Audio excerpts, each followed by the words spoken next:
Hello, hello. Welcome back to my channel, and a very important topic that we are covering today, it's the white coat syndrome, and the fear that is associated with that syndrome is the fear of taking the blood pressure, especially in clinic and at the doctor's appointment. I used to believe, truly used to believe before 2021, that this fear is only for kids. Kids do have fear of doctors. They are afraid to go to the hospital, especially if they have a history of going to hospitals, or they have a history of like a sudden intrusion into their body, like a vaccination, that they're very afraid, and then they form the fear of needles, fear of doctors. However, when I started my hypnotherapy practice, those were my first clients because I specialized in fears and phobias. People would come to me with this fear. I'm afraid to take blood pressure. Every time I go into doctor's appointment, I start to have anxiety. Anxiety brings my blood pressure up. They measure my blood pressure. It's high. They get freaked out and they say there's something wrong with my blood pressure. They put me on medication to reduce it, right? To lower it. And so even though maybe the person doesn't even need that, because when they go home and the person who comes and they know already about this fear, they tell the doctor, hey, like when I'm at home, like I can show you my measurements, like they are okay. But anytime I'm here, that's when I'm getting stressed. And so we'll cover today what is happening, why the mind holds on to this fear so much, and why the mind is, you see how strong the mind is. The mind can alter the way you feel, your blood pressure, everything, your heart rate, because the mind is running away, right? The mind is just running away. That's it. That's all that happens when you are at the doctor's appointment.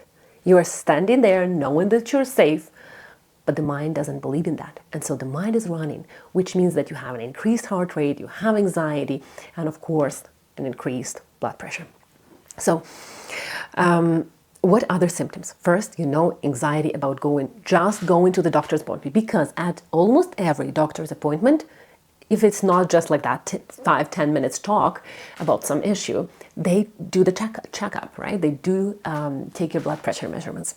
I do find that my first clients were pretty, I would say over 65, over 55, over 65, some of them 70. But recently, I've had clients very young. I had clients 28, 33 who had this fear, which means that it is present, even in a younger age. Right? So what happens? People are starting to worry about going to the appointment. They either reduce the amount of the appointments that they need to take, or they take the blood pressure measurement at home and they bring them on a piece of paper like, hey, this is good, right? Look at it. They can have panic attacks. They cancel appointments. Right before to come. They sometimes drive up to the clinic, walk-in clinic, or their doctor's office, and they turn around and go home because they're so afraid. And they feel that's the words of my clients, I feel stupid. I feel so dumb for being afraid of that. I feel like there's something wrong with me. Like I know I'm okay, but the doctors say I'm not okay because when they measure my blood pressure, it's high. So they are freaking out that there's something wrong with my heart or whatever. It's as well as any other fear or phobia. At some point, and the roots and causes, I only covered 4 here, but there are lots of them because your mind has your own story around appointments, around blood pressure, around medical treatments. And it will be different for everyone. So one of the roots and causes that are the most fascinating, I would say, is when the mind believes that if there is something wrong with my body, I'm not going to be strong. And if I'm not going to be strong enough and healthy, I'm going to be alone. I'm going to be a burden. I'm going to be a burden to someone. So people who are more like old age, but like maybe just retired, not old age, but just retiring, right? They don't want to be the burden. They've learned since childhood that in order to be loved, accepted, and safe, I have to be useful. I have to be strong and healthy. And so when they go to the doctor's appointment and they start to notice that their blood pressure is high, they start to know, what if something wrong with me? What if I'm going to be sick? And if I'm sick, I'm not that useful. And if I'm not that useful, I'm a burden. The mind brings you back and triggers in these just fear of taking the blood pressure or a doctor's appointments. The mind brings you back to your core belief about yourself and your lovability. If you feel loved unconditionally, you don't have this fear. But if you have a condition to your acceptance and self-acceptance and acceptance from others, then you can have fears that will trigger this fear, this condition, right? So if I'm not a burden, if I'm useful and strong, I'm going to be okay. If I'm not, I'm not loved. The mind, of course, it's the biggest fear for the mind, to be alone, to be a burden, to not be loved. It will, of course, get anxious. Let's not see the measurements. Let's not see the numbers on that blood pressure machine, because that's even worse, right? That's even going to confirm that there is something wrong with me. So that's the biggest hidden root cause of your anxiety, if you have this fear of your anxiety, when you go into the doctor's appointment to take the blood pressure. Another one is distrust to doctors. I had a couple of clients with the same white coat syndrome, right? They be like, well, why am I so anxious going to these appointments? Why am I so anxious when people are like, trying and taking numbers from my blood pressure? It's because there is at some point you've built the distrust. You don't trust them. By the way, in these cases, people who have been prescribed medication, the medication won't work, because medication, in order for medication to work, you need to have a placebo effect as well, added up to the compound, right, of the medication. So a lot of people feel like, well, I'm just immune, I'm just resistant to the medication. But it's just because you don't trust the whole field, maybe the medical field. And so that distrust happens in early childhood, or maybe in your recent encounters with doctors. Usually doctors right now, especially in North America, they don't have a lot of time. They sometimes don't even have time for compassion, for empathy, to listen to you. There are still amazing doctors, but a lot of doctors just don't have time. They are overwhelmed themselves, like, running from patient to patient, which means that you are not heard. You're not understood. You don't feel like they listen to you. Some people even say, for example, I had a client who says, every time I go to the doctor's appointment, and I have to go there because, for example, I had cancer, or I had a surgery, and now I have to do the checkup every 3 months. So every time I go there, the nurse or the doctor taking my blood pressure, they get freaked out. They start to say something is wrong with your heart, with your vessels, with your cardiovascular, system. Like, something's wrong. We need to check up. We need to check up the heart. We need to do further investigation. And then the patient says, like, I'm just anxious. I'm just anxious. And the nurses don't trust them. And so it triggers a way stronger and deeper problem than just that situation. It triggers your fear that someone will not trust you. A little child who told their mom about something and the mom didn't believe them. It triggers a deeper fear, a deeper core belief. People don't believe me. People don't trust me. My words don't matter. My voice don't matter. That shows up in health anxiety, by the way, as well, and in the white coat syndrome. My voice doesn't matter. I don't matter. What I say, no one listens to me. All of these things can be triggered right in that situation, when the nurse takes your blood pressure. And you get so worked up in your mind unconsciously. Remember that the more unconscious the fear, the more you won't understand it. The more there will be no sense to it. But that's because it's very, very unconscious. And in order to find out, you need to really go inside and find out what are the deeper core beliefs about yourself that you have, about life, about people. That's very important.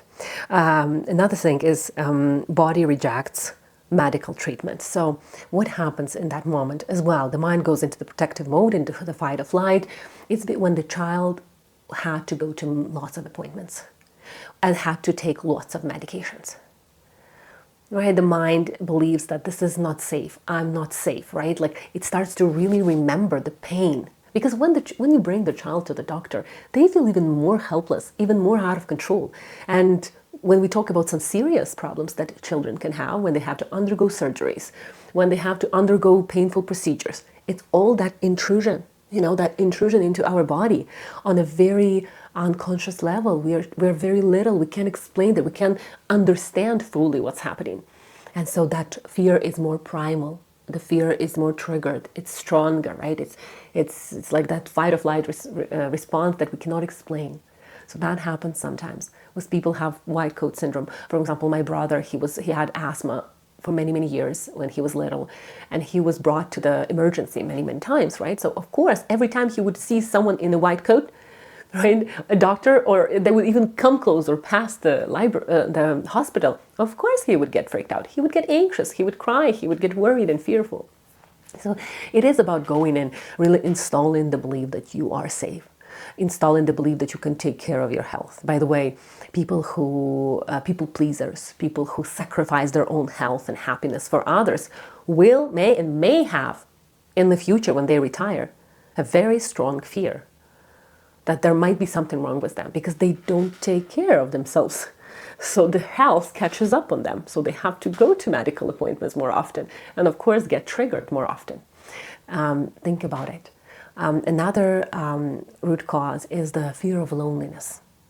So our fear, like if there is something wrong with me, if I'm going to be sick, my blood pressure is not good, I will have to get on medication, there is something wrong with my heart. Heart is like a central, pump, right? If you talk about physiology, it's a central pump, right? Without heart, we can't survive. We can survive without one kidney, right?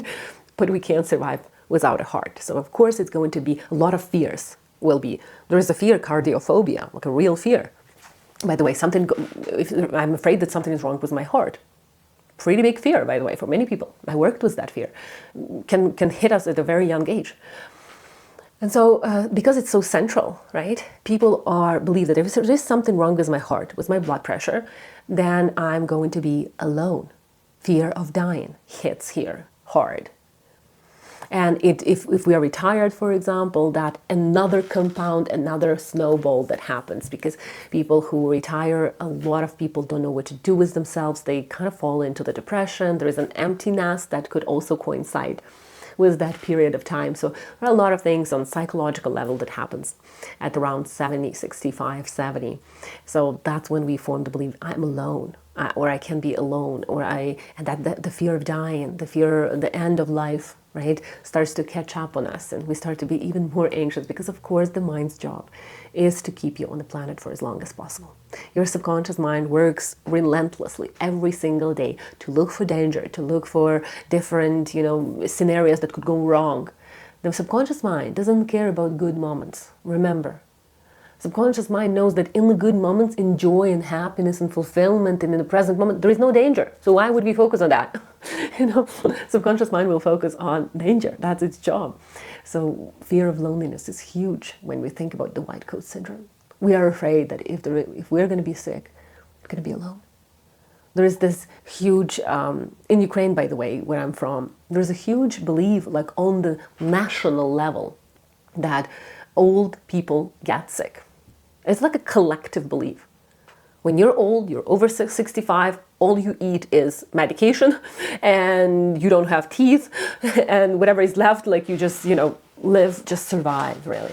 I didn't see that collective belief here, of course, in North America, because people live better financially, right, emotionally and like socially, right, in terms of like all the healthcare system that is available. But in Ukraine, there is a collective belief. And if I get sick, and because old people get sick, they're not needed. That's the huge belief that sick old people are a burden. They're a burden to their kids because the government doesn't really take care of them that much, right? So kids have to take them home and take care of them, right? And that creates a burden for the family. So there's a lot of these collective beliefs that contribute to such a huge anxiety and depression that happens when we are becoming at that wise age. And white coat syndrome is huge and among those fears and among those anxieties. So my biggest recommendation for this fear, it is possible. The same as any other fear or phobia, it is absolutely possible to overcome this, to rebuild the trust. If you don't trust the healthcare, right, system, of course, your body on the unconscious level will reject the medication, the treatments, whatever doctors say. We're going to be resentful. We'll have distrust, we will have frustration with them. So it's about taking care of your health, loving yourself, My client was the fear of taking blood pressure. His biggest realization was to expand in life, to take care of his joys, to allow him to relax and not always do things and be useful in order to be loved, to understand that he's loved unconditionally, right? That taking blood pressure, by the way, it's an act of self-love. Because when you check, right, your blood pressure, especially after surgery or when you're in that age when you need to do that, usually it's an act of self-love. You're taking care of yourself in that way, right? And it's, of course, not to do that 25 times a day, but just as the doctors, for example, recommend, to take it once a day just to see the tendency. You can even track what happens in my body. Maybe I was just thinking about my daughter who doesn't talk to me, for example, for 20 years now. Of course, my blood pressure will go up because it triggers a lot of depressed, sad feelings, and the mind doesn't like that, and the mind will run away from these bad feelings. The mind's job is to run from bad feelings to good feelings. So when you have a bad feeling, a memory, or a thought about someone, and some sadness or anxiety or anger, of course the mind will get really anxious and will run away, and your blood pressure goes up. And you measure it and like, damn it, it's not good. So I really recommend hypnotherapy. For the white coat syndrome, it is possible. It is absolutely a triggered fear. If you find out your root cause, you'll be fascinated. This is one of my favorite fears to work with. It's usually so fascinating how it's all connected. Sometimes people have like, oh, my dad was very sick and had high blood pressure, and he died, right, from like heart attack or stroke, right? So he was. That's why I remember every time I taken my blood pressure, I remember my dad, and it's not like you remember your dad. You remember what's not resolved with your dad. The grief, maybe some resentment, maybe some maybe unprocessed feelings, right? Needing some support and kind of like a dad figure in your life right now. The blood pressure can have so many causes and roots. And if you find out, not only you can get calmer, you can actually get healthier. So hypnotherapy is the way to go. I love it. I love this fear, and I'm sure other hypnotherapists love to work with this fear as well, because this is really truly amazing and wonderful how your mind can transform. I hope this was helpful. If you have any other fears regarding the doctors and medical industry, right, the healthcare system, write me down in the comments and I will make a video about it. I wish you all the best. See you in the next video. Be healthy emotionally and physically.